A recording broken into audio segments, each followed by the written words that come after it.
Avant de mourir, son père lui révèle un secret qui va bouleverser leur famille à jamais. Le cœur d'Amadou s'arrêta. Les mots de son père tournaient dans sa tête. Fanta m'a trompé.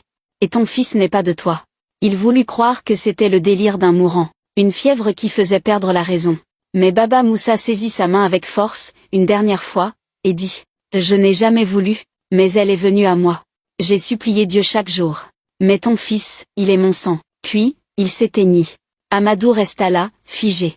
Ses larmes ne venaient pas, juste le vide. Au petit matin, la maison fut couverte de linceul blanc. On pleura Baba Moussa, on l'enterra. Mais dans le cœur d'Amadou, un autre deuil naissait. 3 jours après l'enterrement, il entra dans la chambre, regarda Fanta, et demanda simplement « Dis-moi, c'est vrai ?» Fanta pâlit. Puis elle s'assit. Et avoua « C'était une nuit. J'étais jeune. En colère contre toi. Il était seul. Et moi aussi. J'ai regretté, mais je n'ai jamais eu le courage de te dire que ton second fils n'était pas vraiment le tien. » Amadou se leva.